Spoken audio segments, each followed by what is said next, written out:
Capítulo 7. Tudo elétrico. J.B. Straubel tem uma cicatriz de 5 centímetros no meio da bochecha esquerda. Ganhou-a no ensino médio, durante uma experiência na aula de química. Ele fez uma combinação errada de substâncias químicas e a proveta que segurava explodiu, lançando estilhaços de vidro, um dos quais cortou seu rosto. A marca permanece como uma medalha de honra de cientista maluco. Isso aconteceu perto do fim de uma infância repleta de experiências com substâncias químicas e máquinas. Nascido em Wisconsin, Straubel construiu, no porão da casa da família, um grande laboratório de química que incluía coifas e substâncias compradas, emprestadas ou surrupiadas. Aos 13 anos, ele encontrou um carrinho de golfe velho no lixo, levou-o para casa, reformou-o e o deixou em condições de funcionamento, o que exigiu reconstruir o motor elétrico. Parecia que estava sempre desmontando, consertando e remontando algo. Tudo isso se encaixa na tradição de faça você mesmo da família Straubel. No fim dos anos 1890, seu bisavô abriu a Straubel Machine Company, que construiu um dos primeiros motores de combustão interna dos Estados Unidos e o usou para mover barcos. O espírito curioso de Straubel o levou para o oeste, até a Universidade de Stanford, onde se matriculou em 1994 com a intenção de se tornar físico. Depois de passar pelas disciplinas mais difíceis, Straubel concluiu que aquela especialização em física não era para ele. Os cursos avançados eram teóricos demais, e Straubel gostava de sujar as mãos. Desenvolveu então sua própria especialização, chamada Sistemas de Energia e Engenharia. Eu queria pegar softwares e eletricidade e usá-los para controlar energia, explicou. Era informática combinada com eletrônica de potência. Reuni todas as coisas que amo fazer num único lugar. Não havia nenhum movimento em prol da tecnologia limpa na época, mas algumas empresas estavam interessadas em novos usos de energia solar e veículos elétricos. Straubel foi atrás dessas startups, passando tempo em suas garagens e importunando os engenheiros. Voltou a consertar coisas sozinho, agora na garagem de uma casa que dividia com meia dúzia de amigos. Comprou um Porsche de merda por $1.600 e o transformou num carro elétrico. Isso significa que teve de criar um controlador para lidar com o motor elétrico, construir um carregador do zero e desenvolver o software que fez a máquina inteira funcionar. O carro bateu o recorde mundial de aceleração para veículo elétrico, percorrendo 400 metros em 17,28 segundos. Aprendi com isso que a eletrônica era ótima e se podia conseguir aceleração com um orçamento apertado, mas as baterias eram péssimas, disse Straubel. Tinham um alcance de menos de 50 km, então aprendi, por experiência própria, que veículos elétricos têm algumas limitações. Ele deu ao carro uma propulsão híbrida, construindo um dispositivo movido a gasolina que podia ser rebocado atrás do Porsche e usado para recarregar as baterias. Era bom o suficiente para ele dirigir até os quase 650 km até Los Angeles e voltar. Em 2002, Straubel morava em Los Angeles. Tinha terminado o mestrado em Stanford e sondado algumas empresas à procura de algo que o desafiasse. Decidiu-se pela Rosen Motors, que havia desenvolvido um dos primeiros veículos híbridos do mundo, um carro que funcionava sem volante do motor e turbina a gás e usava motores elétricos para mover as rodas. Depois que a empresa fechou, Straubel acompanhou Harold Rosen, engenheiro famoso por ter inventado o satélite geoestacionário para criar um avião elétrico. Sou piloto e adoro voar, então foi perfeito para mim, contou Straubel. A ideia era que o avião ficasse no ar 2 semanas seguidas e pairasse sobre um local específico. Isso foi bem antes dos drones e tudo mais. Para conseguir se manter, Straubel também trabalhava à noite e nos fins de semana, prestando consultoria em eletrônica para uma startup. Foi em meio ao trabalho intenso em todos esses projetos que antigos colegas de Straubel da equipe do carro solar de Stanford o visitaram. Um grupo de engenheiros rebeldes da universidade vinha trabalhando em carros solares havia anos, construindo-os num barracão de zinco da época da Segunda Guerra Mundial, cheio de substâncias químicas tóxicas e viúvas negras. Diferentemente do que aconteceria hoje, quando a universidade adoraria a chance de apoiar um projeto como aquele, Stanford tentava acabar com esse grupo de esquisitos e nerds.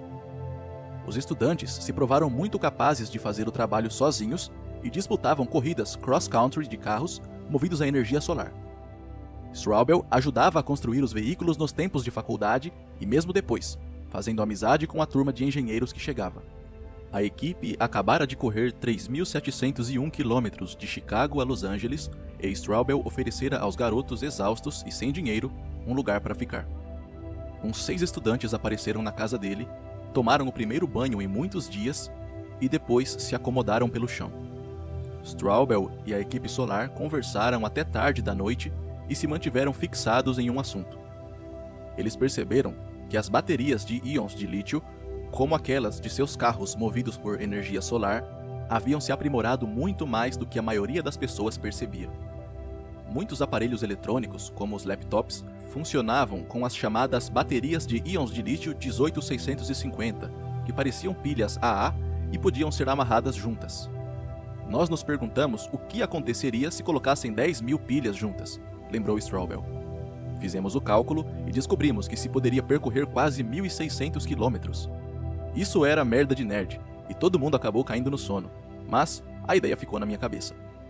Logo, Straubel estava indo atrás da equipe do carro solar para tentar convencê-la a construir um carro elétrico movido a baterias de íons de lítio. Ele tomaria um voo para Palo Alto, passaria a noite dormindo no avião, depois iria de bicicleta até o campus de Stanford para vender seu peixe enquanto ajudava a equipe com seus projetos em andamento. O que Straubel propunha era um veículo super aerodinâmico com 80% de sua massa feita de baterias. Parecia um pouco um torpedo sobre rodas. Ninguém sabia os detalhes exatos da visão de longo prazo de Straubel para a coisa, nem mesmo ele próprio. O plano parecia ser menos criar uma empresa de carros do que construir um protótipo de veículo só para levar as pessoas a refletir sobre a potência das baterias de íons de lítio. Com um pouco de sorte, eles encontrariam uma corrida para disputar. Os estudantes de Stanford concordaram em se unir a Straubel, se ele conseguisse algum dinheiro. Ele passou a ir a feiras onde entregava folhetos sobre a ideia e a enviar e-mails para praticamente qualquer um. Eu não tinha vergonha, contou. O único problema era que ninguém tinha interesse pelo que ele estava vendendo. Os investidores reagiram com uma rejeição após outra durante meses a fio. Até que, no outono de 2003, ele conheceu Elon Musk. Harold Rosen tinha marcado um almoço com Musk num restaurante de frutos do mar perto da sede da SpaceX em Los Angeles, e levou Straubel para ajudar a vender a ideia do avião elétrico. Como Musk não a comprou, Straubel anunciou seu projeto paralelo de carro elétrico. A ideia louca tocou num ponto sensível de Musk, que vinha pensando em veículos elétricos havia anos. Embora estivesse mais propenso a usar ultracapacitores no carro, Musk se mostrou empolgado e surpreso ao saber quanto a tecnologia da bateria de íons de lítio havia progredido. Segundo Straubel contou, todo mundo havia me dito que eu era maluco, mas Elon adorou a ideia. Ele disse, claro, eu lhe darei algum dinheiro. Musk prometeu a Straubel 10.000 dos $100.000 de que ele precisava. Na hora, os dois criaram uma afinidade que sobreviveria a mais de uma década de altos e baixos extremos, enquanto planejavam nada menos do que mudar o mundo. Depois do encontro com Musk, Straubel procurou seus amigos da AC Propulsion. A empresa, com sede em Los Angeles, fora inaugurada em 1992 e era a vanguarda absoluta em veículos elétricos, desenvolvendo de tudo, desde robustos carros de passageiros de tamanho médio até esportivos. Straubel queria mostrar muito a Musk o T-Zero, de T0, o mais avançado dos veículos produzidos pela AC Propulsion.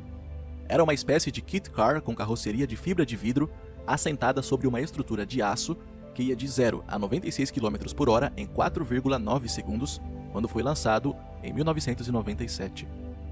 Havia anos, Straubel convivia com a equipe da AC Propulsion e pediu a Tom Gage, o presidente da empresa, para levar um T-Zero a fim de que Musk pudesse dirigi-lo.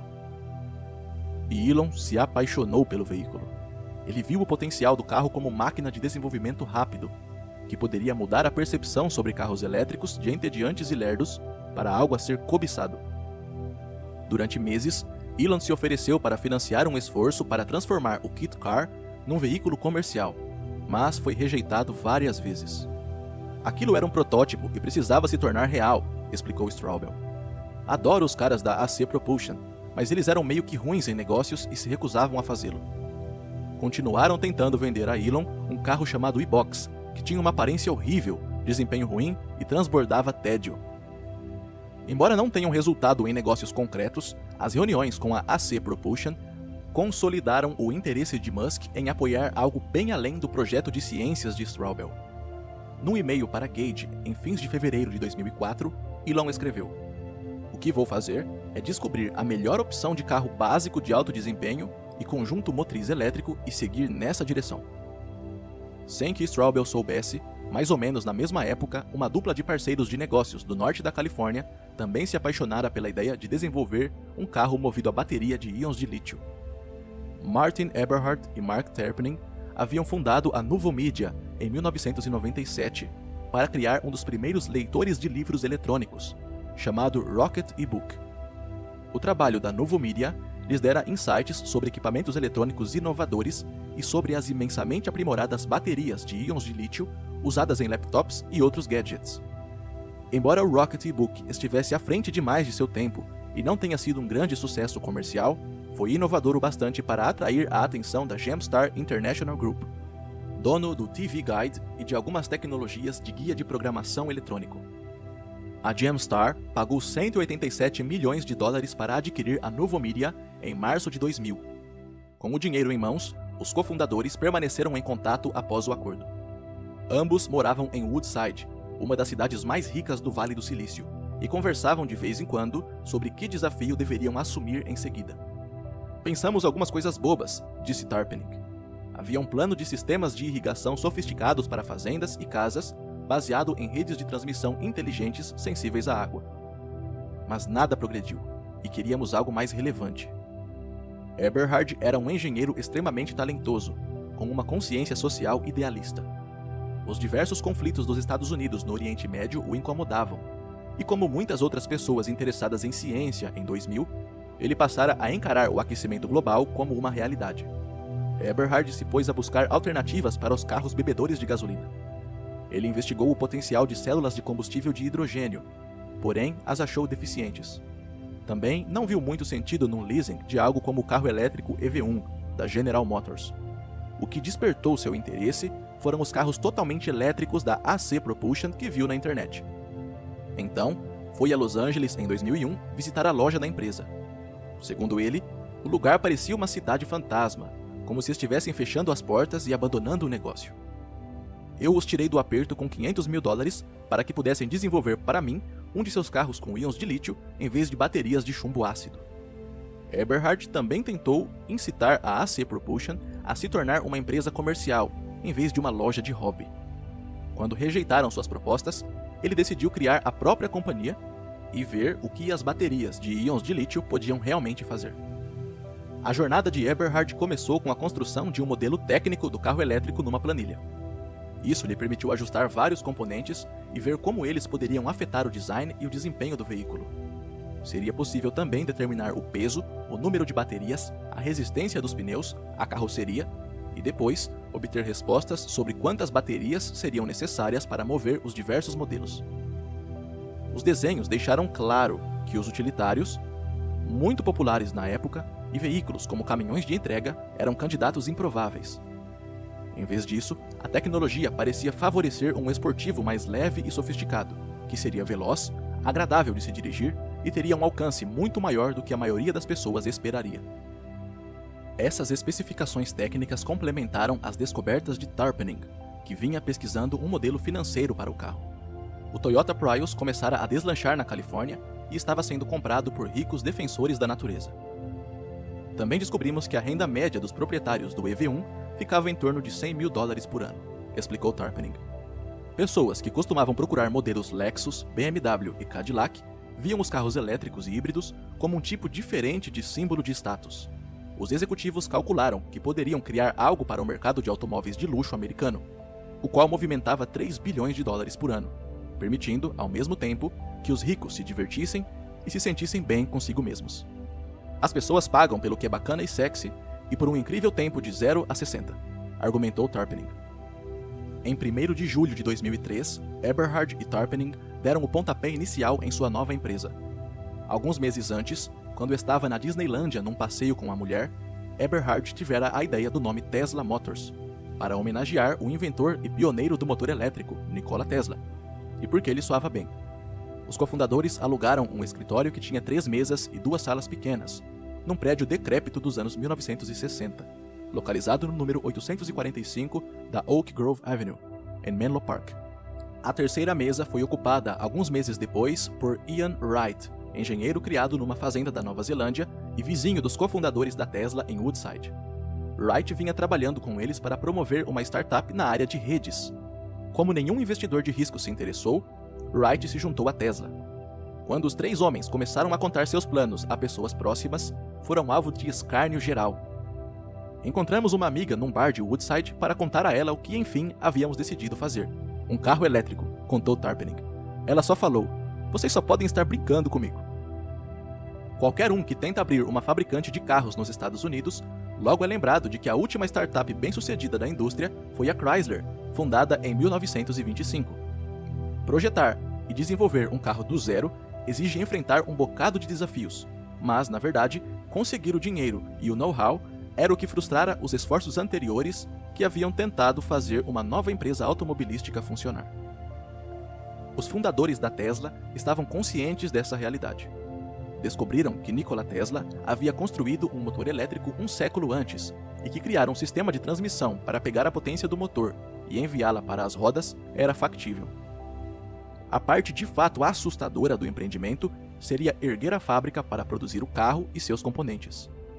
Entretanto, quanto mais pesquisavam a indústria, mais eles percebiam que os grandes fabricantes de automóveis já não fabricavam de fato seus carros.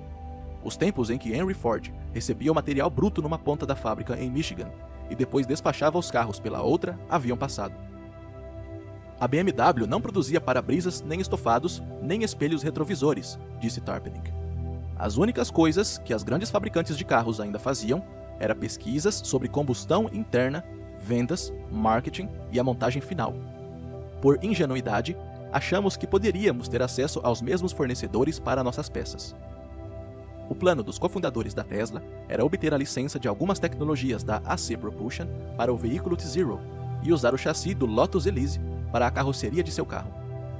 A Lotus, fabricante de carros inglesa, lançara o Elise de 2 portas em 1996, e este, sem dúvida, era um carro sofisticado o suficiente para atrair compradores exigentes. Depois de conversar com várias pessoas de concessionárias de automóveis, a equipe da Tesla decidiu evitar vender seus carros por meio de parceiros, fazendo-o diretamente ao público. Com a base de um plano estabelecida, os 3 homens saíram à caça de financiamento de capital de risco em janeiro de 2004.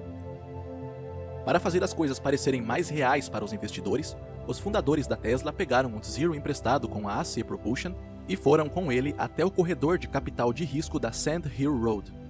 O carro acelerava mais rápido do que uma Ferrari, o que representava um estímulo visceral para os investidores.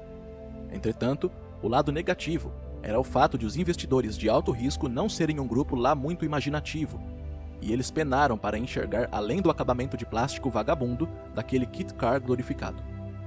Os únicos investidores que morderam a isca foram a Compass Technology Partners e a SDL Ventures, que não pareciam de todo empolgadas. O principal sócio da Compass fora parceiro da Novo Media e sentia certa lealdade por Eberhard e Tarpening. Ele disse, isso é estúpido, mas investi em todas as startups automotivas nos últimos 40 anos, então por que não? Recordou Tarpening. A Tesla ainda precisava de um investidor principal que injetasse a maior parte dos 7 milhões de dólares necessários para fazer o que é conhecido como mula, ou protótipo de veículo. Este seria um marco e lhes daria algo físico para mostrar, o que poderia ajudar numa segunda rodada de financiamentos. Eberhard e Tarpening tinham em mente o nome de Elon Musk como possível investidor principal desde o início. Ambos o haviam visto falar alguns anos antes numa conferência da Mars Society em Stanford, na qual Musk apresentara seu plano de enviar camundongos ao espaço, e tiveram a impressão de que ele teria uma cabeça um pouco diferente e estaria aberto à ideia de um carro elétrico. O plano de abordar Musk sobre a Tesla Motors se consolidou quando Tom Gage, da AC Propulsion, ligou para Eberhard e lhe disse que Musk estava pensando em financiar algo na área dos carros elétricos. Eberhard e Wright foram para Los Angeles e se reuniram com Musk numa sexta-feira. Naquele fim de semana, Ele bombardeou Tarpening, que estivera viajando, de perguntas sobre o modelo financeiro. Eu me lembro de responder, disse Tarpening. Na segunda-feira, Martin e eu voamos para encontrá-lo novamente e ele disse: ok, contem comigo. Os fundadores da Tesla acreditaram ter tirado a sorte grande ao encontrar o que seria um investidor perfeito. Musk tinha conhecimento de engenharia para saber o que eles estavam desenvolvendo. Também compartilhava o objetivo maior de tentar acabar com o vício dos Estados Unidos em petróleo. De acordo com Tarpening, precisa-se de investidores anjo para ter fé, e para Elon, aquela não era uma transação puramente financeira. Ele queria mudar a equação de energia do país. Com um investimento de 6,5 milhões de dólares, Musk se tornava o maior acionista da Tesla e seu presidente. Mais tarde, exercia bem sua posição de força ao lutar com Eberhard pelo controle da empresa. Foi um erro, avaliou Eberhard. Eu queria mais investidores. No entanto, se tivesse de fazer isso de novo, aceitaria seu dinheiro. Um pássaro na mão, entende? Precisávamos daquilo. Não muito tempo depois dessa reunião, Musk telefonou para Straubel e o instou a se encontrar com a equipe da Tesla. Straubel descobriu que os escritórios, em Menlo Park, ficavam a menos de 1 quilômetro de sua casa. Sentia-se intrigado, embora cético, em relação à história. Ninguém no planeta estava mais atento ao cenário dos veículos elétricos do que Straubel, e ele achava difícil acreditar que 2 caras haviam chegado tão longe sem que ele tivesse ouvido falar do projeto. Mesmo assim, concordou em ir ao escritório encontrá-los e foi contratado de imediato, em maio de 2004, com um salário de $95 mil por ano. Eu lhes contei que vinha desenvolvendo um pacote de baterias de que precisavam ali na mesma rua, com financiamento de Elon, disse Straubel. Decidimos unir forças e formamos esse grupo diversificado. Se alguém de Detroit tivesse dado uma passada na Tesla Motors naquele momento, teria rido histericamente. A soma total de expertise em automóveis da empresa era de 2 caras que gostavam muito de carros e outro que criaram uma série de projetos para feiras de ciências baseados numa tecnologia que a indústria automotiva considerava ridícula. Como se não bastasse, a equipe fundadora não tinha nenhuma intenção de recorrer a Detroit para pedir conselhos sobre como iniciar uma fábrica de carros. Não, a Tesla faria o que todas as outras startups do Vale do Silício haviam feito antes dela: contratar um bando de engenheiros jovens e famintos e descobrir as coisas conforme eles avançassem. Não importava o fato de a área da Baía de São Francisco não ter nenhuma história real de um modelo assim ter funcionado para algo como um carro, nem que criar algo físico e tão complexo tivesse pouco em comum com desenvolver um aplicativo. O que a Tesla tinha, antes de tudo, era a percepção de que as baterias de íons de lítio 18650 haviam se tornado realmente boas e continuariam a melhorar. Esperava-se que isso, combinado a algum esforço e alguma inteligência, fosse o suficiente. Straubel mantinha um canal direto com os brilhantes engenheiros de energia de Stanford e lhes contou sobre a Tesla. Jen Berdyshevsky, membro da equipe do carro movido a energia solar, animou-se no instante em que Straubel contou a novidade. Aluno da graduação, ele se dispôs a deixar a faculdade, trabalhar de graça e varrer o chão da Tesla, se preciso fosse, em troca de um emprego. Os fundadores ficaram impressionados com a energia de Berdyshevsky e o contrataram depois de uma reunião.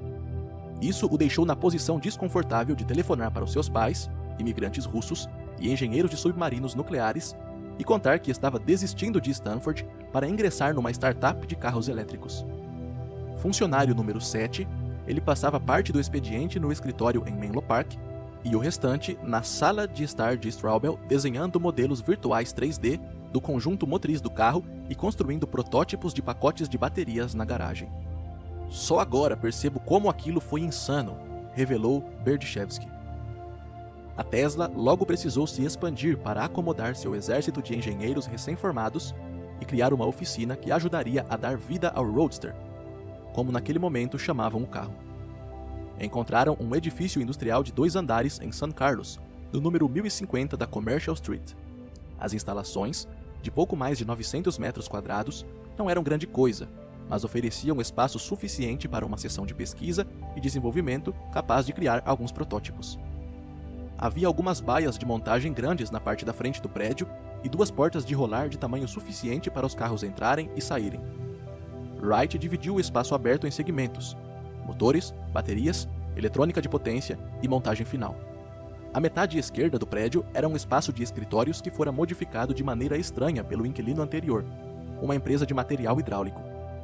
A principal sala de conferências tinha uma bancada e uma pia, na qual a torneira era um bico de cisne e as maçanetas de água quente e fria, asas. Berdyshevsky pintou o escritório de branco numa noite de domingo, e na semana seguinte, os funcionários foram à IKEA para comprar mesas e encomendaram pela internet computadores da Dell. Quanto às ferramentas, a Tesla tinha uma única caixa da Craftsman cheia de martelos, pregos e outros itens básicos de carpintaria. Musk vinha de Los Angeles de vez em quando para visitá-los e não se abalava com as condições depois de ter visto a SpaceX crescer num ambiente semelhante. O plano original de produzir o protótipo de um veículo parecia simples. A Tesla pegaria o conjunto motriz do Zero, da AC Propulsion, e o encaixaria na carroceria do Lotus Elise. A empresa adquirira os esquemas de um motor elétrico e imaginou que poderia comprar o sistema de transmissão de uma montadora dos Estados Unidos ou da Europa, terceirizando a produção de qualquer outra parte na Ásia. O principal objetivo dos engenheiros da Tesla era se concentrar no desenvolvimento dos sistemas do pacote de baterias, na fiação do carro e em cortar e soldar o metal quando necessário para juntar tudo. Engenheiros adoram mexer em máquinas, e a equipe da Tesla pensou no Roadster como algo parecido com um projeto de conversão de um carro que poderia ser executado por 2 ou 3 engenheiros mecânicos e alguns especialistas em montagem. A equipe principal de construtores do protótipo era formada por Straubel, Berdyshevsky e David Lyons, engenheiro mecânico muito inteligente e funcionário número 12 da Tesla. Lyons tinha 10 anos de experiência trabalhando para empresas do Vale do Silício e conhecera Straubel alguns anos antes, quando os dois começaram a conversar numa loja de conveniência sobre uma bicicleta elétrica que Straubel estava usando. Lyons ajudara Straubel a pagar as contas contratando-o como consultor de uma empresa fabricante de um dispositivo para medir a temperatura corporal central das pessoas. Straubel achou que poderia retribuir o favor, levando-o logo no início para aquele projeto tão empolgante. A Tesla se beneficiaria muito também. Conforme Berdyshevsky explicou, Dave Lyons sabia como fazer aquela coisa acontecer. Os engenheiros compraram um elevador para carros e o montaram dentro do prédio. Adquiriram também algumas ferramentas elétricas e manuais, além de holofotes para trabalhar à noite, e começaram a transformar as instalações num viveiro fervilhante de pesquisa e desenvolvimento. Engenheiros eletricistas estudaram o software de nível básico da Lotus para descobrir como estava ligado a pedais, dispositivos mecânicos e medidores do painel. O trabalho realmente avançado foi feito no design do pacote de baterias. Ninguém jamais tentara combinar centenas de baterias de íons de lítio em paralelo. A Tesla se viu na vanguarda da tecnologia. Os engenheiros tentavam entender como o calor se dissiparia e o fluxo de corrente se comportaria ao passarem por 70 baterias coladas firmemente e unidas em grupos chamados tijolos. Em seguida, 10 tijolos seriam postos juntos e os engenheiros testariam vários tipos de mecanismos de resfriamento, por ar e líquido. Quando a equipe da Tesla desenvolveu um pacote de baterias capaz de funcionar, ampliou em 12,7 centímetros o chassi do Lotus Elise amarelo e usou um guindaste para depositar o pacote na parte de trás do carro, onde o motor costuma ficar. Os esforços tornaram-se sérios a partir de 18 de outubro de 2004. De maneira um tanto notável, 4 meses depois, em 27 de janeiro de 2005, surgia um tipo inteiramente novo de carro, construído por 18 pessoas. Podia até ser dirigido pelas imediações. A Tesla tinha uma reunião de conselho naquele dia, e Musk se encantou com o carro. Foi embora feliz o bastante para continuar investindo. Pôs mais 9 milhões de dólares quando a Tesla realizou uma rodada de financiamento de 13 milhões de dólares. A empresa agora planejava entregar o Roadster aos consumidores no início de 2006. Depois de finalizarem a construção de um segundo carro alguns meses depois, os engenheiros da Tesla decidiram que precisavam enfrentar um enorme defeito potencial em seu veículo elétrico. Em 4 de junho de 2005, eles estavam na casa de Eberhard, em Woodside, comemorando o Dia da Independência, quando descobriram que aquele era um momento tão bom quanto qualquer outro para ver o que aconteceria se as baterias do Roadster pegassem fogo. Alguém amarrou 20 baterias juntas com fita adesiva, enfiou um fio desencapado no fardo e provocou um curto-circuito. Aquilo subiu como um foguete, disse Lyon. Em vez de 20 baterias, o Roadster teria quase 7.000, e pensar no que seria uma explosão dessa dimensão deixou os engenheiros horrorizados. Uma das vantagens do carro elétrico deveria ser afastar as pessoas de líquidos inflamáveis como a gasolina, e das intermináveis explosões que ocorriam no motor. Os endinheirados provavelmente não pagariam um preço alto por algo ainda mais perigoso, e o pesadelo imediato dos funcionários da Tesla era que alguém rico e famoso fosse surpreendido por um incêndio causado pelo carro. Foi um daqueles momentos, mas que merda, contou Lion. Ficamos sóbrios na hora. A Tesla formou uma força-tarefa de 6 pessoas para lidar com o problema. Elas foram afastadas de todas as outras tarefas e receberam dinheiro para fazer experiências. As primeiras explosões ocorreram na sede da Tesla, com os engenheiros filmando o processo em câmera lenta. Quando mentes sãs prevaleceram, a Tesla transferiu sua pesquisa sobre explosões para uma área de detonações atrás de uma subestação elétrica mantida pelo Corpo de Bombeiros. Após cada explosão, os engenheiros aprenderam muito sobre o funcionamento interno das baterias. Desenvolveram métodos para arrumá-las de maneira a prevenir que o fogo se alastrasse de uma bateria para a seguinte, e outras técnicas para impedir que o pacote explodisse por inteiro. Milhares de baterias foram detonadas ao longo do processo, mas o esforço valeu a pena. De fato, eles ainda estavam no início de tudo, mas a Tesla estava prestes a inventar uma tecnologia no uso de baterias que a destacaria dos rivais mais tarde, tornando-se uma das grandes vantagens da companhia. O sucesso inicial da construção de 2 protótipos de carro, somado aos avanços de engenharia da Tesla no uso das baterias e na tecnologia de outras peças, estimulou a confiança da empresa. Era hora de pôr a marca Tesla no veículo. O plano original era fazer o mínimo necessário, mas conseguir que o carro fosse estilisticamente diferente de um Lotus e elétrico, contou Tarpening. Ao longo do caminho, Elon e o restante do conselho disseram: "Vocês só têm que fazer isso uma vez. Precisam encantar o consumidor. E a Lotus não é boa o bastante para isso." O chassi, ou a estrutura básica do Lotus Elise, funcionava bem para os protótipos de engenharia da Tesla.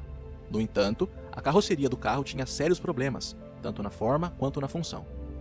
A porta do modelo não tinha mais do que 30 centímetros de altura, e era preciso ou saltar para dentro do carro ou cair dentro dele, dependendo de sua flexibilidade ou dignidade. A carroceria também precisava ser mais longa para acomodar o pacote de baterias da Tesla e um porta-malas. E a Tesla preferia fazer o Roadster de fibra de carbono, em vez de fibra de vidro. Musk opinou bastante e exerceu muita influência sobre essas questões envolvendo o desenho final do carro. Ele queria um carro em que Justine se sentisse confortável para entrar e que tivesse algum grau de praticidade. Musk deixava bem claras essas opiniões quando visitava a Tesla para reuniões do conselho e análises do design. A Tesla contratou alguns designers para criar outros visuais para o Roadster. Depois de escolher um favorito, a empresa pagou, em janeiro de 2005, pela construção de um modelo com 1/4 da escala, e em seguida, de um em escala natural.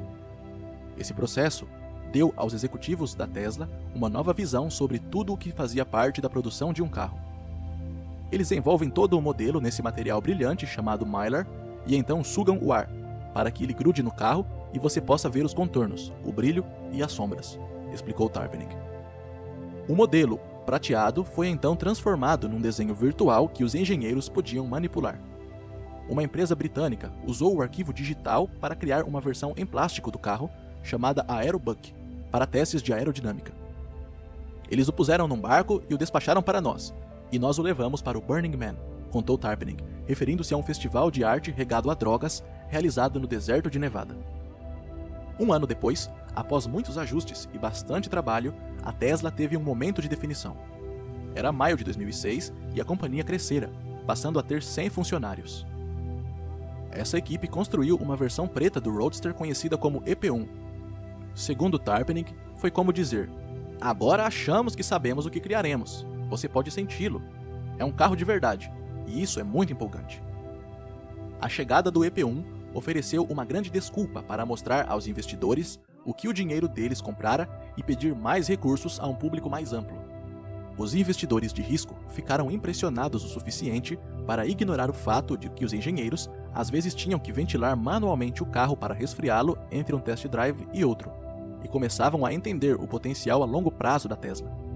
Musk mais uma vez injetou dinheiro na companhia, $12 milhões, e vários outros investidores, incluindo a empresa de capital de risco Draper Fisher Jurvetson, a Vantage Point Capital Partners, a JP Morgan, a Compass Technology Partners, Nick Pritzker, Larry Page e Sergey Brin participaram da rodada de $40 milhões. Em junho de 2006, a Tesla decidiu revelar ao mundo o que vinha fazendo. Os engenheiros da empresa haviam desenvolvido um protótipo vermelho, o EP2, para complementar o preto, e ambos foram exibidos num evento em Santa Mônica. A imprensa compareceu em peso ao anúncio e ficou bem animada com o que viu. Os Roadsters eram belos conversíveis de 2 lugares que podiam ir de 0 a quase 100 km por hora em 4 segundos. Até hoje, disse Musk no evento, todos os carros elétricos eram péssimos. Celebridades como o então governador da Califórnia, Arnold Schwarzenegger, e o ex-CEO da Disney, Michael Eisner, compareceram ao evento, e muitas delas passearam nos Roadsters para testá-los. Os veículos eram tão frágeis que somente Straubel e algumas outras mãos confiáveis sabiam como fazê-los funcionar. Além disso, tinham que ser revezados a cada 5 minutos para evitar superaquecimento. A Tesla revelou que cada unidade custaria cerca de $90 mil, com um alcance de 402 km por recarga. 30 pessoas, disse a empresa, haviam se comprometido a comprar um Roadster, incluindo Brin e Page, cofundadores do Google, e outros bilionários da tecnologia. Musk prometeu um carro mais barato, um modelo com 4 lugares e 4 portas, que custaria menos de $50 mil. Chegaria ao mercado mais ou menos em 3 anos. Nessa época, a Tesla fez seu debut no The New York Times por meio de um mini perfil da empresa. Eberhard prometia, com otimismo, começar a despachar os Roadsters para as ruas em meados de 2007, em vez do início de 2006, conforme planejado antes, e apresentava a estratégia da empresa de começar com um produto de preço elevado e quantidade pequena, e com o tempo, passar a fabricar modelos mais acessíveis, conforme a tecnologia utilizada e a capacidade de fabricação evoluíssem. Musk e Eberhard acreditavam muito nessa estratégia, depois de a verem funcionar com vários aparelhos eletrônicos, celulares, geladeiras, TVs em cores. Eles não começaram como um produto popular para as massas, declarou Eberhard ao jornal. Eram relativamente caros, voltados para aqueles que podiam comprá-los. Apesar de a reportagem ser uma vitória para a Tesla, Musk não gostou de ser deixado de fora do artigo. Tarpenning argumentou: tentamos enfatizar sua importância e falamos ao repórter sobre ele repetidas vezes, mas não estavam interessados no conselho da empresa. Elon ficou furioso, ficou roxo. É compreensível Musk querer que um pouco do brilho da Tesla recaísse sobre ele. O carro se tornara um assunto estrondoso no mundo dos automóveis. Veículos elétricos tendiam a provocar reações exageradas e fanáticas, tanto de quem era a favor quanto de quem era contra. E o surgimento de um modelo bonito e veloz atiçou paixões em todo o mundo. A Tesla também transformara o Vale do Silício pela primeira vez numa ameaça real a Detroit, pelo menos conceitualmente. Um mês depois do evento em Santa Mônica, e houve o Pebble Beach Concours d'Elegance, um famoso salão de carros exóticos. A Tesla era tão comentada na época que os organizadores do salão imploraram para ter um Roadster no evento, inclusive abrindo mão das habituais taxas de exposição. A empresa então montou um stand e as pessoas apareceram às dezenas, assinando cheques de $100 mil na hora para fazer um pedido antecipado do carro. Isso foi muito antes do Kickstarter, e não tínhamos pensado em tentar fazer algo parecido, disse Tarpenning, mas começamos a receber milhões de dólares em eventos desse tipo. Investidores de risco, celebridades e amigos de funcionários da companhia começaram a tentar entrar na lista de espera. Parte da elite do Vale do Silício chegou a ponto de bater a porta do escritório da Tesla querendo comprar um carro. Os empreendedores Konstantin Othmer e Bruce Lick, que conheciam Musk de seus tempos de estagiário na Rocket Science Games, fizeram exatamente isso num dia de semana e acabaram ganhando de Musk e Eberhard um passeio para conhecer o carro, num test drive que se estendeu por algumas horas. De acordo com Othmer, no fim dissemos, vamos levar um. No entanto, eles ainda não tinham como entregar o carro. Então, entramos para o clube deles. Isso nos custou $100 mil, mas um dos benefícios da filiação era que você obtinha um carro grátis. Quando a Tesla saiu do modo marketing e voltou para o modo pesquisa e desenvolvimento, havia algumas tendências funcionando a seu favor. Avanços na computação permitiam que pequenos fabricantes de carros pudessem, em alguns momentos, disputar o mercado de igual para igual com os gigantes da indústria. Anos antes, os fabricantes de automóveis eram obrigados a fazer uma frota de carros para testes de impacto. A Tesla não podia arcar com isso, e não precisava. O terceiro protótipo de engenharia do Roadster foi para as mesmas instalações de teste de colisão usadas pelos grandes fabricantes de automóveis, dando à empresa acesso a câmeras de alta velocidade de última geração e outras por uma empresa terceirizada especializada em simulações de computador, o que poupou a Tesla de construir uma frota de veículos para testes de impacto. A companhia também teve acesso igual às pistas de durabilidade dos maiorais, feitas de pedras e concreto incrustado de objetos de metal. Era possível reproduzir 160 mil quilômetros e 10 anos de uso naquelas instalações. Com certa frequência, os engenheiros da Tesla levavam sua atitude Vale do Silício para os tradicionais terrenos frequentados por fabricantes de automóveis. Há uma pista para o teste de freio e tração no norte da Suécia, perto do Círculo Ártico, onde os carros são preparados para grandes planícies de gelo. O padrão seria usar o veículo por mais ou menos 3 dias, colher os dados e voltar à sede da empresa para muitas semanas de reuniões sobre como ajustá-lo. Todo o processo de regular um carro pode demorar um inverno inteiro. A Tesla, em contraste, enviou seus engenheiros juntamente com os Roadsters a serem testados e eles analisaram os dados na hora. Quando algo precisava ser acertado, reescreviam algum código e mandavam o carro de volta ao gelo. A BMW precisaria promover uma reunião com funcionários de 3 ou 4 empresas que, no fim, culpariam uma a outra pelo problema, disse Tarpening. Já nós resolvíamos o problema por conta própria. Outro procedimento de teste exigia que os Roadsters entrassem numa câmara de resfriamento especial para que fosse checado como responderiam a temperaturas muito baixas. Sem querer pagar o custo exorbitante de usar uma dessas câmaras, os engenheiros da Tesla optaram por alugar um caminhão de entrega de sorvete com uma carreta refrigerada enorme.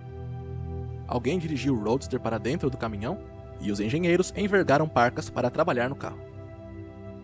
Toda vez que a Tesla interagia com Detroit, recebia um lembrete de como a cidade, antes ótima, vinha perdendo sua autoconfiança. A Tesla tentou alugar um pequeno escritório em Detroit. O custo era incrivelmente baixo, comparado ao dos espaços no Vale do Silício. Porém, a burocracia da cidade tornava um suplício alugar um espaço básico. O dono do prédio queria ver 7 anos de demonstrações financeiras auditoradas da Tesla, que ainda era uma empresa privada. Depois, queria o valor de 2 anos de aluguel adiantado. A Tesla tinha cerca de 50 milhões de dólares no banco e poderia ter comprado o prédio. No Vale do Silício, você diz que tem o apoio de um investidor de risco e isso resolve a negociação, disse Tarpening. Mas não era assim em Detroit. Recebíamos caixas da FedEx e eles não conseguiam sequer decidir quem deveria assinar pela entrega. Ao longo daqueles primeiros anos, os engenheiros atribuíram a Eberhard as decisões rápidas e claras. Era raro a Tesla ficar parada analisando exageradamente uma situação. Um plano de ataque era escolhido e quando este falhava, era rápido. Então, imediatamente tentava-se uma nova abordagem. Foram muitas das mudanças pedidas por Musk que começaram a atrasar a produção do Roadster. Ele ainda insistia para que o carro fosse mais confortável, pedindo alterações nos bancos e nas portas. Tornou a carroceria de fibra de carbono uma prioridade e fez pressão por sensores eletrônicos nas portas, para que o Roadster pudesse ser destrancado com o toque de um dedo em vez de uma tração na maçaneta. Eberhard se queixou que a imposição desses detalhes estava paralisando os processos na empresa e muitos engenheiros concordaram. Às vezes, parecia que Elon era uma força dominante que fazia exigências irracionais, disse Berdyshevsky. A empresa em geral era simpática a Martin porque ele estava ali o tempo todo, e todos nós achávamos que o carro deveria ser entregue logo ao mercado. Em meados de 2007, a Tesla passara a ter 260 funcionários e parecia estar realizando o impossível. Tinha produzido o carro elétrico mais veloz e mais bonito que o mundo já havia visto, quase a partir do nada. Tudo o que tinha a fazer em seguida era construir muitos carros. Um processo que quase levaria a empresa à falência. O maior erro cometido pelos executivos da Tesla no início da companhia foram as várias suposições em torno do sistema de transmissão do Roadster. O objetivo sempre fora ir de 0 a 96 km por hora o mais rapidamente possível, na esperança de que a velocidade bruta do veículo atraísse muita atenção e tornasse divertido dirigi-lo. Para fazer isso, os engenheiros se decidiram por uma transmissão em 2 velocidades, que é o mecanismo básico do carro para transferir a potência do motor para as rodas. A primeira marcha levaria o carro de 0 a 96 km por hora em menos de 4 segundos. Então, a segunda marcha o levaria até 209 km por hora. A Tesla contratara a Xtrac, empresa britânica especializada em design de transmissão, para criar essa parte do modelo, e tinha todos os motivos para acreditar que esta seria uma das etapas mais tranquilas da jornada do Roadster. As pessoas vinham fazendo transmissões desde que Robert Fulton criou o motor a vapor, disse Bill Curry, engenheiro veterano do Vale do Silício e funcionário número 86 da Tesla. Achávamos que era só encomendar uma, mas a primeira que tivemos durou 40 segundos. A transmissão inicial não aguentava o grande salto da primeira para a segunda marcha, e o temor era de que a segunda marcha engatasse em alta velocidade e não estivesse sincronizada com o motor, o que resultaria num dano catastrófico para o carro. Lyons e outros engenheiros logo começaram a tentar consertar o problema. Encontraram outros fornecedores para projetar peças substitutas e, de novo, esperaram que esses antigos especialistas em transmissão entregassem algo utilizável com relativa facilidade. Contudo, logo ficou claro que os fornecedores nem sempre colocavam sua melhor equipe para trabalhar no projeto de uma pequena startup no Vale do Silício e que as novas transmissões não eram nem um pouco melhores do que a primeira. Durante os testes, a Tesla verificou que as transmissões às vezes quebravam após 241 km e que o período médio entre os defeitos era cerca de 3.200 km. Quando uma equipe de Detroit fez uma análise da causa raiz da transmissão para encontrar defeitos, descobriu 14 problemas diferentes que poderiam levar o sistema a quebrar.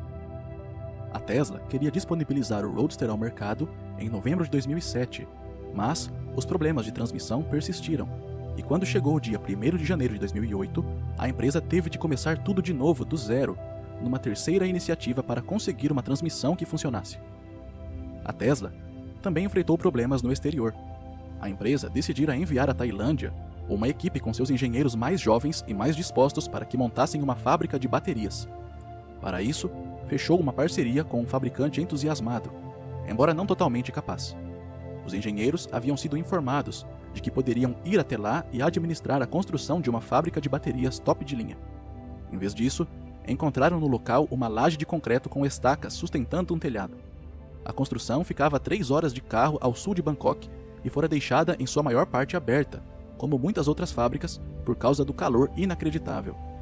Suas outras operações envolviam a fábrica de fornos, pneus e mercadorias que podiam resistir às intempéries. A Tesla tinha baterias e eletrônicos sensíveis, que, assim como as partes do Falcon 1, seriam corroídos pelas condições de umidade e salinidade. Por fim, o sócio da Tesla pagou cerca de $75 mil para subir uma parede de gesso, cobrir o chão e criar salas de depósito com controle de temperatura. Os engenheiros acabaram trabalhando horas enlouquecedoras para treinar os trabalhadores tailandeses a manusear de maneira correta os eletrônicos. O desenvolvimento da tecnologia de bateria, que antes avançara em ritmo veloz, passou a se arrastar. A fábrica de baterias era parte de uma cadeia de fornecedores que se estendia pelo planeta, acrescentando custos e atrasos à produção do Roadster. Os painéis da carroceria do carro seriam produzidos na França, enquanto os motores viriam de Taiwan. A Tesla planejava comprar células de bateria na China e enviá-las à Tailândia para transformá-las em pacotes, que precisavam ser armazenados por um tempo mínimo para evitar sua degradação. Teriam então que ser levados a um porto e despachados para a Inglaterra, onde precisariam passar pela alfândega. A Tesla pretendia que a Lotus produzisse a carroceria do carro, prendesse os pacotes de bateria e despachasse os Roadsters de barco de Cape Horn para Los Angeles. Nesse cenário, a companhia teria pagado pela maior parte do carro e não teria nenhuma chance de ver a receita sobre as partes antes de 6 a 9 meses depois.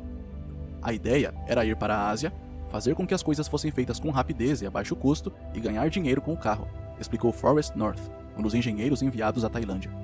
O que descobrimos foi que, para tarefas realmente complicadas, é possível fazer um trabalho mais barato aqui e ter menos atrasos e menos problemas.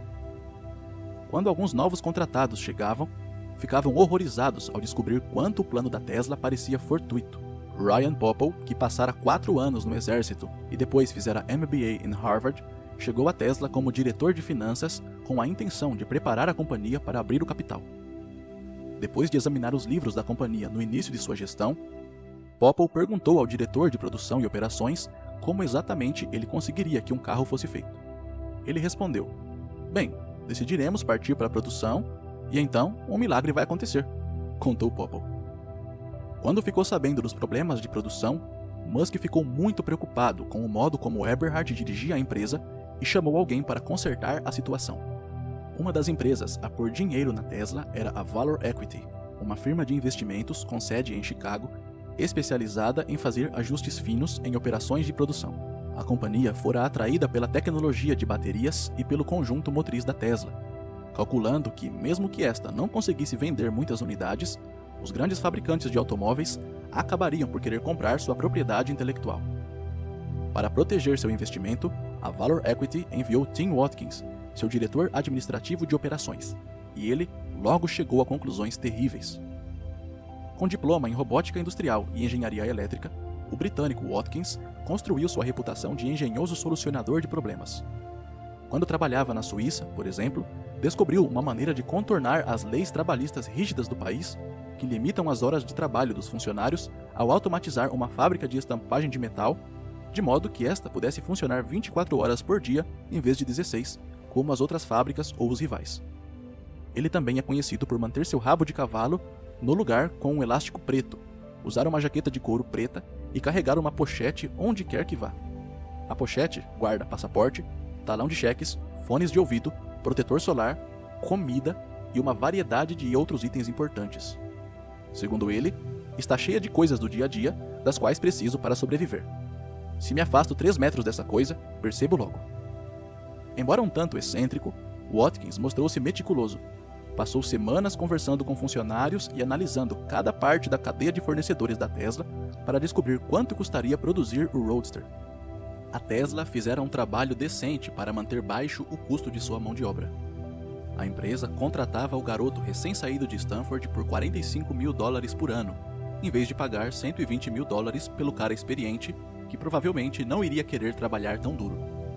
Contudo, em se tratando de equipamentos e materiais, os gastos eram um cenário medonho. Ninguém gostava de usar o software da empresa que rastreava as listas de materiais. Alguns usavam, outros não. Quem usava costumava cometer erros enormes.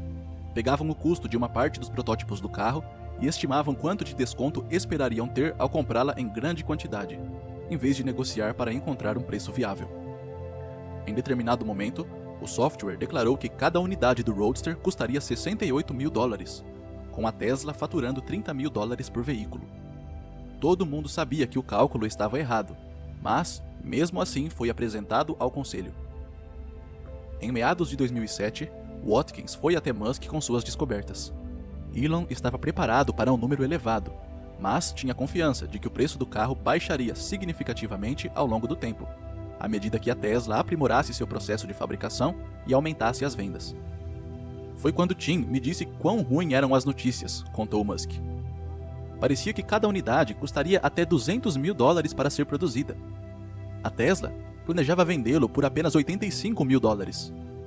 De acordo com Musk, mesmo com a produção a todo vapor, custaria uns $170 mil ou algo insano. É claro que isso não importava muito, já que 1/3 dos carros não engatava a velocidade. Eberhard tentou tirar sua equipe daquela confusão. Ele havia assistido a um discurso em que o famoso investidor de risco John Doerr, que se tornou um grande financiador de empresas de tecnologia verde, declarou que dedicaria seu tempo e dinheiro para tentar salvar a Terra do aquecimento global porque devia isso aos filhos. Eberhard prontamente retornou ao prédio da Tesla e fez um discurso semelhante. Diante de cerca de 100 pessoas, projetou uma foto de sua jovem filha na parede da principal oficina. Perguntou aos engenheiros por que havia posto aquela foto ali. Um deles supôs que era porque pessoas como sua filha dirigiam o carro, ao que Eberhard retrucou: "Não, nós não estamos criando isso porque quando ela tiver idade suficiente para dirigir, conhecerá um carro como sendo algo completamente diferente do que conhecemos hoje, assim como não pensamos num telefone como algo na parede com um fio. É esse futuro que depende de vocês." Ele, em seguida, agradeceu a alguns engenheiros essenciais e elogiou seus esforços em público. Muitos deles vinham trabalhando noite adentro regularmente, e o pronunciamento de Eberhard estimulou os ânimos. "Trabalhávamos até o ponto da exaustão", contou David Vespremi, ex-porta-voz da Tesla. Então, houve aquele momento profundo em que fomos lembrados de que criar o carro não era uma questão de fazer uma oferta inicial de ações, nem de vendê-lo a um bando de riquinhos, mas sim porque aquilo poderia mudar o que é um carro. Entretanto, tais vitórias não foram suficientes para superar a sensação compartilhada por muitos engenheiros da Tesla de que Eberhard havia chegado ao limite de sua capacidade como CEO. Os veteranos da empresa sempre haviam admirado seus profundos conhecimentos em engenharia e continuavam a fazê-lo. Ele, de fato, transformara a Tesla num culto de engenharia. Infelizmente, outras partes da empresa tinham sido negligenciadas e havia quem duvidasse da capacidade dele de levar a empresa da fase de pesquisa e desenvolvimento para a produção. O custo absurdo do carro, o problema com a transmissão e mais os fornecedores ineficientes estavam incapacitando a Tesla. E quando a empresa começou a descumprir as datas de entrega, muitos consumidores, antes fanáticos, que tinham dado grandes adiantamentos para reservar um carro, voltaram-se contra ela e contra Eberhard. Vimos o que ia acontecer, disse Lyons. Todo mundo sabia que quem abre uma empresa não é necessariamente a pessoa certa para conduzi-la no longo prazo, mas sempre que isso acontece, não é fácil admitir. Eberhard e Musk haviam brigado durante anos por causa de alguns detalhes no design do carro. No entanto, na maior parte do tempo, se davam bem. Nenhum dos dois tinha paciência para gente estúpida. E sem dúvida, compartilhavam a mesma opinião sobre a tecnologia de baterias e o que isso poderia significar para o mundo. Contudo, a relação dos dois não poderia sobreviver aos cálculos de custo do Roadster revelados por Watkins. Para Musk, foi como se Eberhard tivesse administrado grosseiramente a empresa, permitindo que o custo dos componentes subisse tanto. Depois, na opinião de Musk, Eberhard errou por não revelar a gravidade da situação ao conselho. Quando estava a caminho de fazer uma palestra na Motor Press Guild, em Los Angeles, Eberhard recebeu um telefonema de Musk. E, numa conversa breve e constrangedora, soube que seria substituído como CEO. Em agosto de 2007, o conselho da Tesla o rebaixou, nomeando-o presidente de tecnologia, o que apenas exacerbou os problemas da empresa. Como Straubel contou, Martin ficou muito amargo e destrutivo. Eu me lembro dele circulando pelo escritório e semeando descontentamento, e nós tentando terminar o carro, ficando sem dinheiro e tudo no fio da navalha. Para Eberhard, outras pessoas na Tesla haviam lhe imposto um aplicativo de finanças precário, que dificultava rastrear custos com precisão. Ele sustentou que os atrasos e os aumentos de custo se deviam em parte aos pedidos de outros membros da equipe administrativa, e que ele havia sido franco com o conselho em relação aos problemas. Além disso, achava que Watkins havia retratado a situação pior do que de fato era. As startups do Vale do Silício veem o caos como um procedimento operacional padrão. A Valor Equity estava acostumada a lidar com empresas mais antigas, explicou. Eles encontraram o caos e não estavam acostumados com isso. Aquilo era o caos de uma startup. Eberhard já vinha pedindo ao conselho da Tesla que o substituísse como CEO e encontrasse alguém com mais experiência em produção. Alguns meses se passaram e Eberhard continuou aborrecido. Muitos funcionários da Tesla se sentiam como que apanhados no meio de um divórcio, tendo que escolher um dos pais, Eberhard ou Musk. Quando dezembro chegou, a situação mostrou-se insustentável e Eberhard deixou de vez a empresa.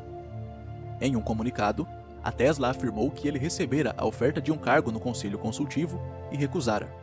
Já não estou na Tesla Motors, nem em seu conselho diretor, nem como funcionário ou qualquer coisa, declarou Eberhard na época. Não estou feliz com o modo como fui tratado. Musk enviou uma nota a um jornal do Vale do Silício dizendo: "Lamento que a situação tenha chegado a esse ponto e gostaria que isso não tivesse acontecido. Não foi uma questão de choque de personalidade, já que a decisão sobre uma transição de Martin para um cargo consultivo foi unânime no conselho. A Tesla tem problemas operacionais que precisam ser resolvidos, e se o conselho acreditasse que havia alguma maneira de Martin poder fazer parte da solução, ele ainda seria um funcionário da empresa."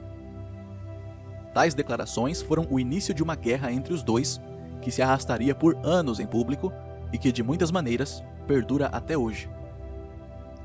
O ano de 2007 chegava ao fim, e os problemas aumentavam para a Tesla. A carroceria de fibra de carbono, que parecia tão boa, revelou-se um enorme tormento para pintar, e a Tesla teve que procurar empresas que pudessem fazer bem o trabalho. Às vezes, havia defeitos no pacote de baterias. O motor sofria curto-circuito de vez em quando. Os painéis da carroceria tinham vãos visíveis. a companhia também teve que enfrentar a realidade de que uma transmissão em 2 velocidades não daria certo. Para o Roadster atingir sua aceleração rápida com uma transmissão de velocidade única, os engenheiros tiveram que reprojetar o motor e o inversor do carro e diminuir um pouco o peso. Em essência, tivemos que começar tudo de novo, disse Musk. Foi terrível. Depois que Eberhard foi afastado do cargo de CEO, o conselho da Tesla escolheu Michael Marks como diretor interino. Marks gerenciara a Flextronics, uma enorme fornecedora de eletrônicos, e tinha longa experiência em operações de produção complexas e questões de logística. Ele começou interrogando grupos da empresa para tentar descobrir seus problemas e priorizar aqueles que brecavam a produção do Roadster.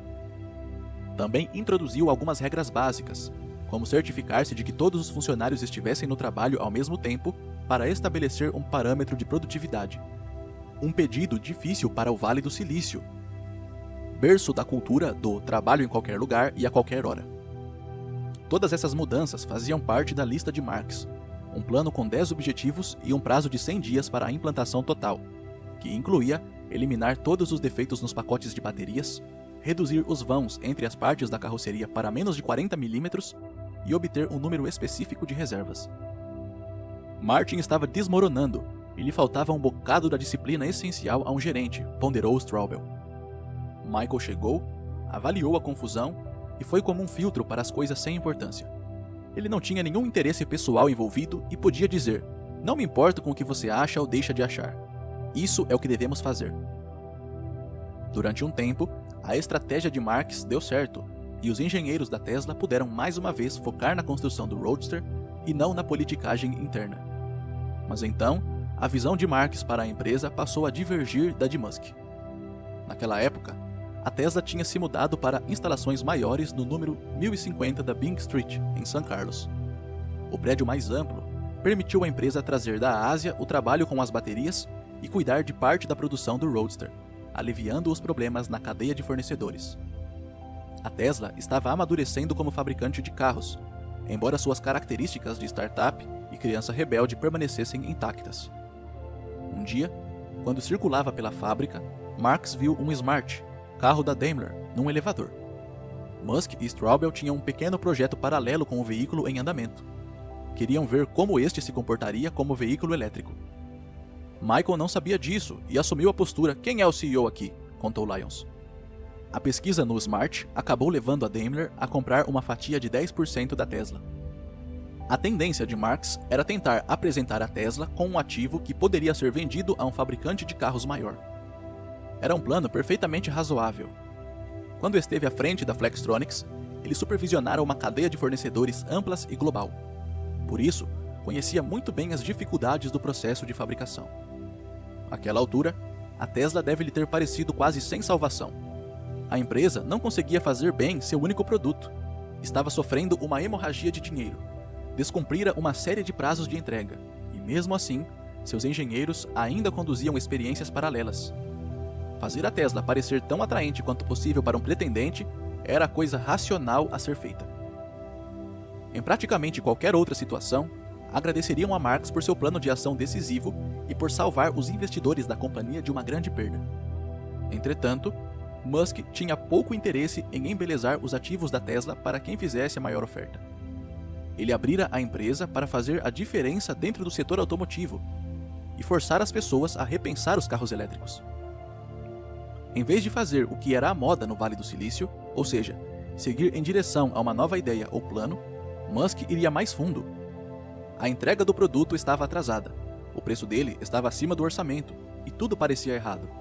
Porém, Elon não queria ter nada a ver com esses planos de vender a empresa inteira ou perder o controle por meio de uma parceria, disse Straubel. Então, Elon decidiu dobrar a aposta. Em 3 de dezembro de 2007, Zeev Drori substituiu Marx como CEO. Drori adquirira experiência no Vale do Silício ao abrir uma empresa que fabricava memória para computadores e depois a vendendo ao fabricante de chips Advanced Micro Devices. Ele não foi a primeira escolha de Musk.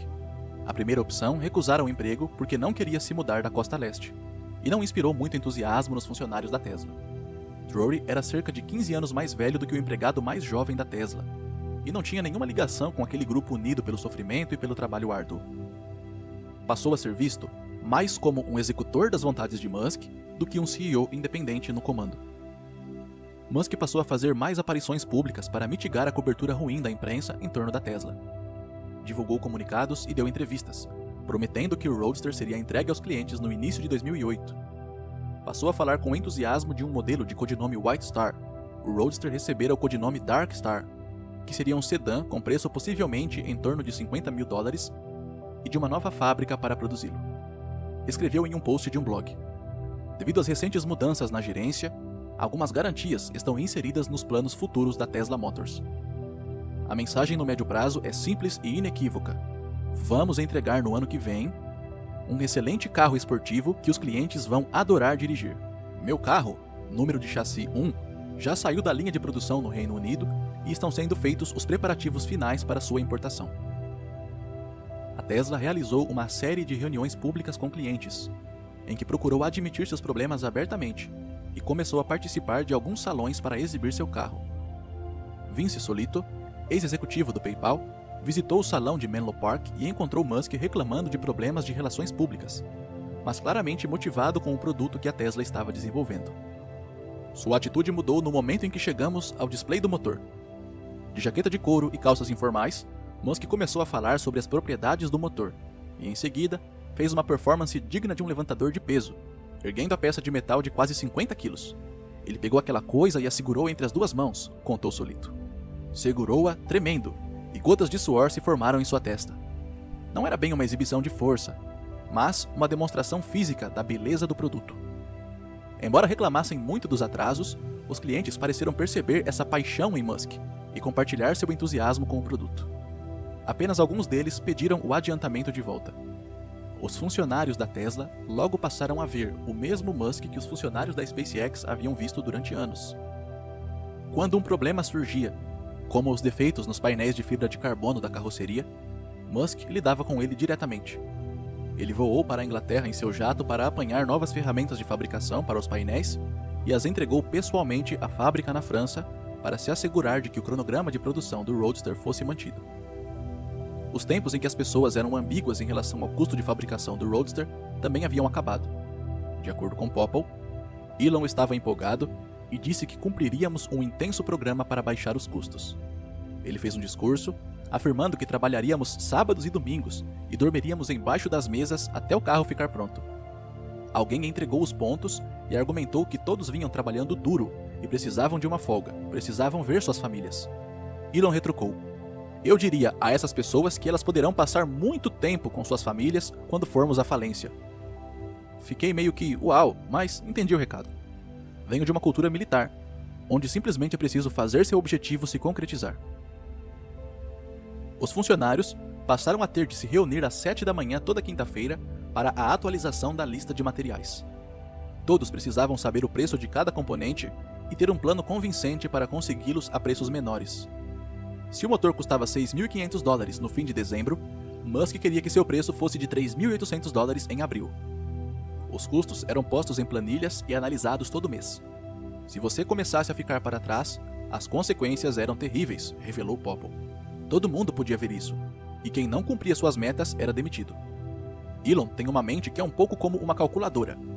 Se você puser no projetor um número que não faz sentido, ele o identificará. Ele não deixa passar nada. Popple considerava o estilo de Musk agressivo, porém, gostava do fato de ele ouvir um argumento analítico bem fundamentado e então mudar de ideia quando lhe apresentavam um bom motivo. Segundo ele, alguns achavam que Elon era muito duro, esquentado ou até tirânico, mas eram tempos difíceis, e aqueles de nós próximos da realidade operacional da empresa sabíamos disso. Eu gostava por ele não adoçar as coisas. No campo do marketing, Musk fazia buscas diárias no Google atrás de notícias sobre a Tesla. Se encontrasse uma matéria ruim, ordenava alguém que desse um jeito, embora o pessoal de relações públicas da empresa pouco pudesse fazer para controlar os repórteres. Um funcionário deixou de ir a um evento para assistir ao nascimento do filho. Musk o demitiu por e-mail, dizendo: "Isso não é desculpa. Estou extremamente decepcionado. Você precisa entender quais são suas prioridades. Estamos mudando o mundo e a história. Ou você está comprometido ou não está." Membros do departamento de marketing que cometiam erros gramaticais em e-mails eram dispensados. assim como aqueles que não tivessem feito nada impressionante recentemente. Ele pode ser muito intimidante às vezes, mas não tem uma percepção real de quanto pode ser autoritário, disse um ex-executivo da Tesla. Fazíamos reuniões e apostávamos em quem sairia ensanguentado ou com hematomas. Se alguém dissesse a ele que tinha tomado uma decisão específica, porque era o modo padrão de como as coisas sempre foram feitas, ele logo botava a pessoa para fora da reunião, dizendo: "Nunca mais quero ouvir essa frase. A droga do que temos que fazer aqui é muito difícil, e nada feito pela metade será tolerado." Ele simplesmente acaba com você, e se você sobreviver, ele determina se você é confiável. Ele tem que entender que você é tão louco quanto ele. Esse ethos permeava toda a empresa, e todos entendiam depressa que Musk estava falando sério. Straubel, embora às vezes fosse alvo de críticas, gostava das cobranças duras de Musk. Os 5 anos até chegar àquele ponto haviam sido um caminho difícil, mas agradável para ele, que deixara de ser um engenheiro quieto e capaz, que se arrastava pela fábrica com a cabeça baixa, para se tornar o mais crucial membro da equipe técnica. Ele sabia mais sobre as baterias e o sistema de transmissão elétrico do que praticamente qualquer um da companhia. Também passara a assumir o papel de intermediário entre os funcionários e Musk. Seus conhecimentos em engenharia e sua ética no trabalho haviam conquistado o respeito de Musk, e Straubel descobriu que podia lhe transmitir mensagens difíceis em nome de outros funcionários. Como faria durante anos, ele também se mostrava disposto a suprimir seu ego. Tudo o que importava era disponibilizar o Roadster e o modelo de sedã subsequente para o mercado a fim de popularizar os veículos elétricos, e Musk parecia a melhor pessoa para tornar isso realidade. Outros funcionários haviam apreciado o emocionante desafio de engenharia que lhes foi apresentado nos 5 anos anteriores, mas estavam irremediavelmente esgotados. Wright não acreditava que um carro elétrico para as massas algum dia fosse fazer sucesso. Deixou a Tesla e abriu a própria empresa dedicada a fazer versões elétricas de caminhões de entrega. Berdichevsky havia sido um jovem engenheiro faz-tudo crucial durante grande parte da existência da Tesla. Agora que a companhia empregava cerca de 300 pessoas, ele se sentia menos útil e não gostava da ideia de sofrer mais 5 anos para pôr o sedã no mercado. Após deixar a Tesla, obteria alguns diplomas em Stanford e cofundaria uma startup com o objetivo de desenvolver uma nova bateria revolucionária que logo poderia ser usada em carros elétricos. Com a saída de Eberhard, Tarpenning passou a achar a Tesla menos divertida. Ele não concordava totalmente com Drury e também rejeitava a ideia de dar a alma para lançar o sedã. Lyons permaneceu por mais tempo, o que foi um pequeno milagre. Em vários momentos, ele comandara o desenvolvimento da maior parte da tecnologia central por trás do Roadster, incluindo os pacotes de baterias, o motor, a eletrônica de potência e, sim, a transmissão. Isso significa que por 5 anos, Lyons figurara entre os funcionários mais capazes da Tesla, o cara constantemente escorraçado por causa dos problemas que permeavam todos os setores, e ainda assim, quem mantinha a empresa. Ele sofria com algumas das tiradas mais espirituosas de Musk, dirigidas a ele ou a fornecedores que haviam deixado a empresa na mão, que incluíam testículos sendo extirpados e outros atos violentos ou sexuais. Lyons também viu Musk exausto e estressado, cuspindo café sobre a mesa da sala de reunião porque a bebida estava fria, e em seguida, sem fazer uma pausa, exigir que os funcionários trabalhassem mais duro, produzissem mais e cometessem menos erros. Como muitos que presenciavam esse tipo de comportamento, Lyons foi embora sem nenhuma ilusão sobre a personalidade de Musk, mas com o maior respeito por sua visão e determinação em executar o que quer que fosse. Trabalhar na Tesla era como ser Kurtz em Apocalipse Now, disse Lyons. Não se preocupe com os métodos ou se eles são doentios. Apenas faça o trabalho. São ordens de Elon. Ele ouve, faz boas perguntas, raciocina rapidamente e vai fundo nas coisas. A Tesla podia sobreviver à perda de alguns de seus primeiros contratados. Sua marca forte lhe permitiria continuar recrutando os maiores talentos, incluindo profissionais de grandes empresas do setor automotivo que sabiam como superar a última série de desafios que impedia o Roadster de chegar aos consumidores. No entanto, o principal problema da companhia já não girava em torno do esforço, engenharia ou marketing inteligente. Aproximando-se de 2008, a empresa estava ficando sem dinheiro. O desenvolvimento do Roadster custara 140 milhões de dólares, bem mais do que os 25 milhões de dólares estimados no plano de negócios de 2004. Em circunstâncias normais, a companhia provavelmente teria feito o suficiente para arranjar mais recursos. Contudo, aqueles não eram tempos normais. Os grandes fabricantes de automóveis dos Estados Unidos avançavam a passos largos em direção à falência no meio da pior crise financeira desde a Grande Depressão. Em meio a tudo isso, Musk precisava convencer os investidores da companhia a injetar na empresa dezenas de milhões de dólares. E esses investidores tinham que procurar seus constituintes para justificar por que isso fazia algum sentido. Musk explicou a situação. Tente imaginar como explicar por que você está investindo numa fabricante de carros elétricos se tudo o que você lê sobre tal empresa dá a impressão de que ela é um lixo e está condenada, e há uma recessão e ninguém está comprando carros. Tudo o que Musk tinha a fazer para tirar a Tesla dessa encrenca era perder toda a sua fortuna e chegar à beira de um colapso nervoso.